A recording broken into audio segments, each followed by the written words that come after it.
Abantu benshi muri ino si bibwira yuko kubaho kwabo kwiza ari uko bishima bagahinga, bakeza, bagakora, bakarya, bakaryama, bakibwira ko inyungu zabo zo kubaho ari izo ngizo, cyangwa bakumva ko intego y'ubuzima bwabo ari iyo ngiyo. Yesu ufite ubuzima bwiza, Imana yarakubakiye, uracyahatana ngo ugire icyo ugeraho cyangwa utegereje igitangaza cy'Imana? Wakiriye Yesu Umwami n'Umukiza w'ubugingo bwawe cyangwa se ntabwo uramwakira?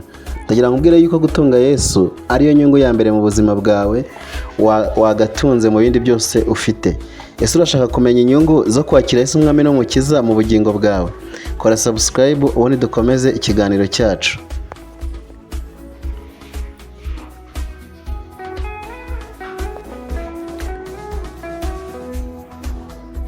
Mbere na mbere reka dusome Yohana ibice 10 umurongo wa 10. Haranditse ngo umujura ntazanywa n'ikindi kiretse kwiba no kwica no kurimbura, ariko jyeweho nazanywe no kugira ngo zibone ubugingo ndetse ngo zibone bwinshi. Umujura azanwa no kwica, kwiba no kurimbura, ariko Yesu ikintu cyamuzanye ni ukugira ngo wowe aho uri, wowe uri kunyumva, ubashe kwakira Yesu, abashe kukuyobora, abashe kukujyana, aguha ubugingo bwinshi butari buke kandi bwinshi cyane. Rero Imana ishimwe ko Yesu ari gutanga ubugingo bwinshi kandi buhagije ku buzima bwawe. Rero tugiye kureba inyungu 10 zo gutunga Yesu mu buzima bwawe. Inyungu ya mbere ni ubugingo bw'iteka ryose, ubugingo budapfa. Niyo nyungu ya mbere Yesu aguha iyo umwakiriye. Kimwe mu bintu utarwanya bigomba kukubaho ni urupfu. Nubwo abantu bamwe barwanya ko nyuma y'ubuzima hariho ubundi buzima, ariko byanga byakunda ubuzima bwacu bugeraho bugashira. Hari igihe tujya tuvuga ngo ubuzima dufite ntago buzashira, ariko nyuma tukibaza ngo ese wa mugani y'umuntu amaze gupfa ajya hehe? Nyuma y'urupfu ubuzima bundi bukurikiraho ni ubuhe?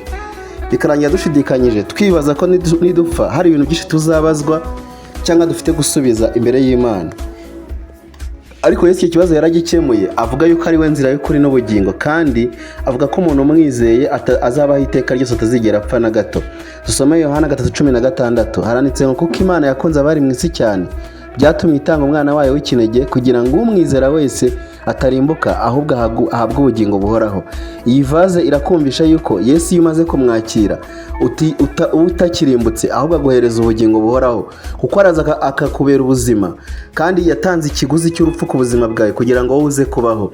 Rero iyo wakiriye Yesu Umwami n'Umukiza w'ubugingo bwawe, inyungu ya mbere ubasha kubona ni inyungu y'ubugingo buhoraho, ni inyungu yo kudapfa iteka. Indi nyungu ya kabiri yo kwakira Yesu cyangwa se gutunga Yesu mu buzima bwawe, Yesu akumenyesha impamvu yo kubaho. Abantu benshi bazi ko kubaho kwabo ari uko gusa barya, banywa, bakita ku miryango yabo, igihe kikagera bagapfa, bakubaka ubuzima bwo mu isi bukomeye, ariko bakirengagiza ko ari indi mpamvu yo kubaho. Impamvu yo kubaho ya mbere ni ukubahisha Imana, ni ukuramya Imana, ni ukubahisha Yesu, ni ukuvuga ko Imana ikomeye, Umwami usumba byose waremye ijuru n'isi. Ntushobora kumenya rero impamvu yatumye ubaho igihe utakiriye Yesu Umwami n'Umukiza wawe. Abakorinto ba mbere 10:31 haranditse ngo namwe iyo murya cyangwa munywa cyangwa mukora ikindi kintu cyose, mujye mukorera byose guhimbaza Imana. Ni nko kuvuga ngo ibintu byose dukora mu buzima bwacu, watera imbere, wakubaka strength, wagira imbaraga, wagira imiryango, wagira inshuti, ikintu cya mbere cy'ingenzi nuko ibyo bintu byose ukora bishobora guhimbaza Imana. Ushobora kuba ufite ubutunzi bwinshi cyane, ari ubwo butunzi bukaba bwafasha ababaye, abashavuye, bwakora umurimo w'Imana, kandi nawe ukakomeza ukabaho, ukanagira n'ubutunzi bwinshi, kuko wamaze kumenya intego y'ubuzima n'ubutunzi ufite mu buzima bwawe. Rero iyo wamaze kwakira Yesu Umwami n'Umukiza wawe, ahereza ubuzima bwawe icyerekezo, akabwigisha intego yo kubaho. Ntabwo abuvana mu ntego y'ubuzima cyangwa se yo gukora ngo ubeho utere imbere, ahubwo afata ubuzima ubamo akagomeza akabuteza indi ntambwe, ariko ayiganisha mu kugira gute? Mu guhimbaza Imana, kugira ngo ibintu byose dukora bihimbaze Yesu. Intego ya gatatu cyangwa se inyungu ya gatatu y'ubuzima, inyungu ya gatatu yo kwakira Yesu Umwami n'Umukiza w'ubugingo bwawe, harimo kubabarirwa kw'ibyaha. Yohana wa mbere 1:8 havuga ko umuntu wese atari umunyabyaha, umuntu wese uvuga ko atari umunyabyaha ari umubeshyi cyangwa se ari umunyakinyoma. Bisobanuye ko twese twaracumuye, ntitwashyikira ubwiza bw'Imana niko ijambo ry'Imana rivuga. Iyo turebye mu itangiriro dusanga twarakiriye icyaha cy'inkomoko, niko navuga, cyavuye kuri Adamu na Eva, ariko Yesu yaje nawe ari Adamu mushya wo kuza gukuraho ibyo byaha ku buzima bwacu. Rero iyo umaze kwakira Yesu umwami n'umukiza w'ubugingo bwawe, ahita kubabarira ibyaha byose n'imyanda yose, kuko uba umaze kwemera no kumenya ibyo wakoze n'ibyo abasogokuru bawe bakoze. Uba umaze kwakira ikosa wakoze, Yesu akakubabarira ko wamaze kwemera ubugwari n'ikosa ry'ibyo wagiye ukora. Abefeso 1:7 handitse ngo niwe waduhesheje gucungurwa ku bw'amaraso ye, ariko kubabarirwa ibicumuro byacu nk'uko ubutunzi bw'ubuntu bwayo buri. Bisobanuye ko Yesu ari we wenyine muzima ubasha kuduhesha kubabarirwa ibyaha, akadukiza, akatwishyura amadeni n'imyenda y'ikibi twashyizweho n'imbaraga z'umwijima. Rero Imana ishimwe ko iyo umuntu yakira Yesu umwami n'umukiza abasha kubabarirwa ibyaha bye byose. Nawe wakakira Yesu umwami n'umukiza w'ubugingo bwawe kugira ngo ugende ubohotse, ufite inyungu yo kubabarirwa ibyaha n'umwami Yesu. Inyungu ya kane ni uko adukuraho urubanza rw'ibyaha n'ibihano byabyo. Urupfu rwa Yesu rwadukuye mu bucakara bw'ibyaha, ruradutandukanye n'urubanza hamwe n'iteka kamere y'icyaha yaduciragaho. Ndakubwiza ukuri ko kubabarirwa ibyaha no kuvanwaho urubanza rw'icyaha ni ibintu bibiri bitandukanye. Umuntu ashobora kukubabarira ariko ugasanga yamaze kugambira mu mutima yuko imbabazi aguhaye zizaryozwa abana bawe mu gihe kizaza. Ariko turashimira Imana ko iyo wakira Yesu umwami n'umukiza w'ubugingo bwawe, buri rubanza rwose n'iteka ryose n'abacamanza n'abashinjacyaha bose buri kintu bavuga.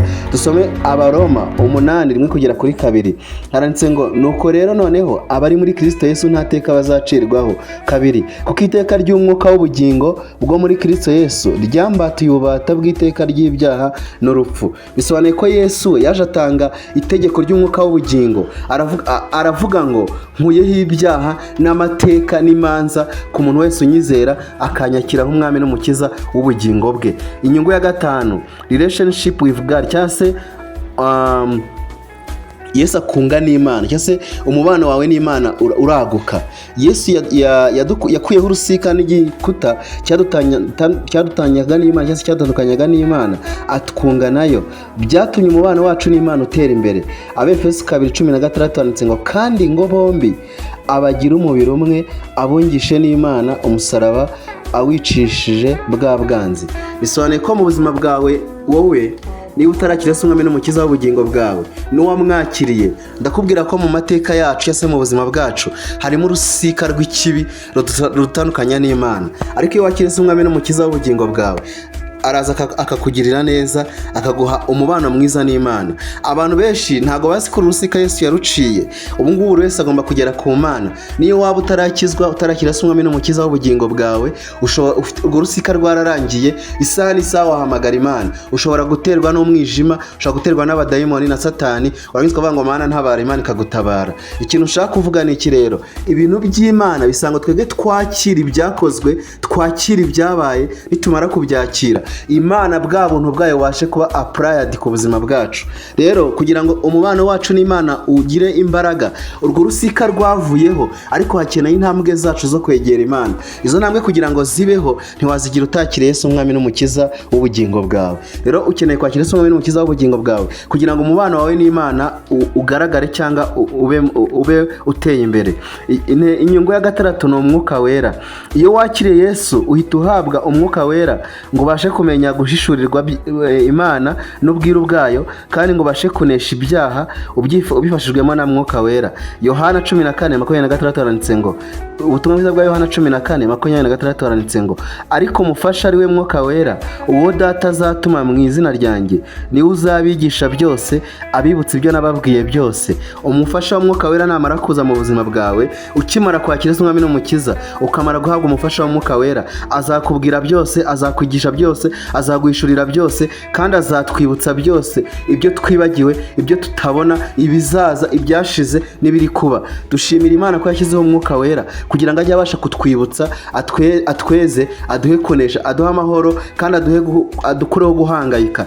Rero iyo nindi nyungu yo kwakira Yesu umwami n'umukiza w'ubugingo bwawe. Umwuka wera Imana ntabwo ntimugira ku gakorobo cyangwa guhe mironko. Umwuka wera ntimukira ku gikombe. Umwuka wera irimo guhari mwinshi. Iyo imara kwakira Yesu umwami n'umukiza w'ubugingo bwawe, bwawe uhita uhabwa umwuka wera, kuko umwuka wera ntago arondora ubwoko, ntagendera ku moko, ntagendera ahantu duturuka, ahubwo agendera gusa ko twakiriye Yesu nk'umwami n'umukiza w'ubugingo bwawe. Iyo ni inyungu ya gatandatu yo kwakira Yesu nk'umwami n'umukiza mu bugingo bwawe. Inyungu ya karindwi, wunguka inshuti nziza Imana iguhaye kandi z'ukuri. Yesu yaremye itorero, umwuka wera afasha abantu kubaka aho bahurira bagasenga.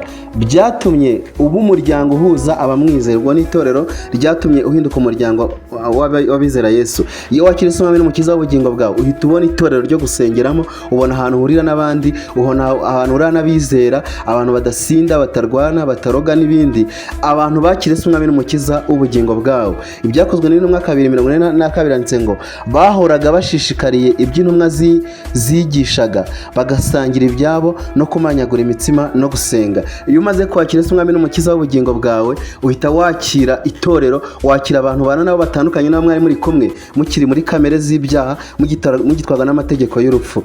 Indi nyungu ya munani yo kwakira Yesu nk'umwami n'umukiza w'ubugingo bwawe, inyungu ya munani ni amahoro yo mu mutima. Ijambo ry'Imana rivuga yuko nta mahoro y'umunyabyaha. Iyo wakira Yesu akakubera umwami n'umukiza w'ubugingo bwawe, uhita wuzura amahoro atangwa n'Imana. Iyo wakira Yesu nk'umwami n'umukiza w'ubugingo bwawe, ugira amahoro atari uko ufite amafaranga menshi, atari uko wakize, atari uko wateye imbere cyane, atari uko ufite ibintu bya mirenge, atari uko wishimye cyane mu buryo bw'amasertifika wabonye mu buzima busanzwe, ahubwo kubera ko wakira umwami n'umukiza w'ubugingo bwawe. Yesu atanga amahoro atagurwa, atafite ikintu na kimwe ashingiyeho, amahoro aturutse mu ijuru, aturuka ku mbaraga z'Imana n'imbaraga z'umwuka wera. Ni wakira Yesu nk'umwami n'umukiza w'ubugingo bwawe, uzahita wakira amahoro aturutse ku Mana, amahoro aturuka ku Mana atagurwa, atagira ikintu na kimwe ashingiyeho. Yohana 14:27 handitse ngo mbasigiye amahoro yanjye ndayabahaye, icyakora simbaha nk'uko ab'isi batanga, imitima yanyu ntihagarare kandi ntitinye. Iyo wakiriye amahoro ya Yesu Kristo, ntihongera gutinya, ntihongera guhagarika umutima, ntihongera kugira ubwoba, kuko Yesu aba ari kumwe nawe, arakurwanirira.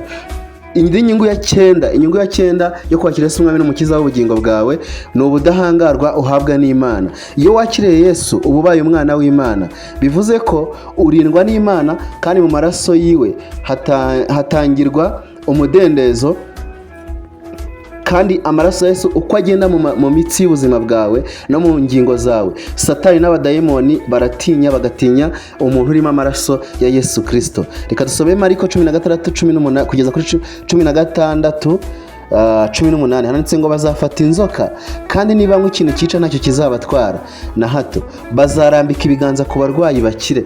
Abantu bose bari kumwe na Yesu barambika ibiganza ku barwayi bagakira, bafata inzoka, kandi niba nk'ikintu cyica ntacyo cyabatwara. Ibi ni ibintu iyo wamaze kwakira Yesu nk'umwami n'umukiza w'ubugingo bwawe, Yesu agushyiraho, nawe wabyakira, wabyemera, wabyemplementinga mu buzima bwawe, ukaba uhawe ubudahangarwa budasanzwe.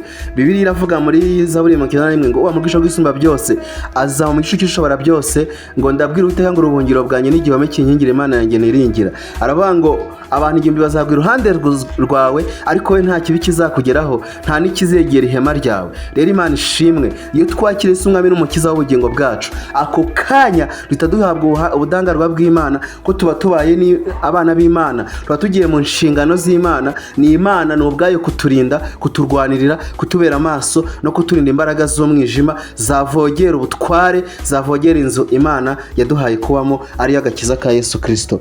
Dusome inyungu ya 10. Inyungu ya 10 yo kwakira Yesu nk'umwami n'umukiza w'ubugingo bwawe, aguhindura umuragwa w'ubwami bwo mu ijuru. Dusomye Abagalatiya 4:7 handitse ngo nicyo gituma utakiri imbata, ahubwo uri umwana, kandi rero ubwo uri umwana uri n'umuragwa ubihawe n'Imana iteka. Rero Imana ishimwe, nandi kubabwira ibintu 10 by'inyungu ku buzima bwawe igihe wakira Yesu nk'umwami n'umukiza w'ubugingo bwawe. Ndagira ngo ubwire ko ikintu cya 10 ari uko uba uhawe ubugingo, ari uko uzaragwa kubana n'Imana. Niba Imana iri mu ijuru, natwe turi mu isi twarayakiriye, tugahinduka abana b'Imana kubw'amaraso ya Yesu, dufite kubaho no mu ijuru, tukazagera mu ijuru, tukazishimana mu ijuru. Yesu yaravuze ngo dore iyaba mbabeshya mbibabwiye aravuga ngo dore ngiye kubategurira aho muzaba, ngiye kubategurira amazu yanyu meza. Imana ishimwe ko igiye kudutegurira ahantu tuzaba, igiye kudutegurira amazu y'ahantu tuzaba. Iyo wakira Yesu Umwami n'Umukiza w'ubugingo bwawe, Yesu ahita aguha kubaho,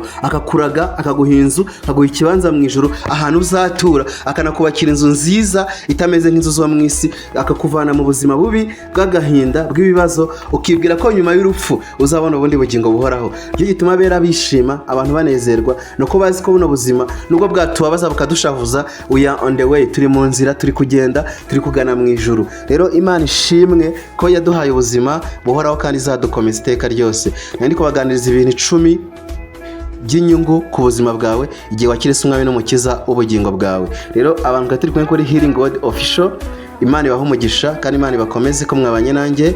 I love you so much. God bless you. God bless you to be with me. God bless you so much. Ciao.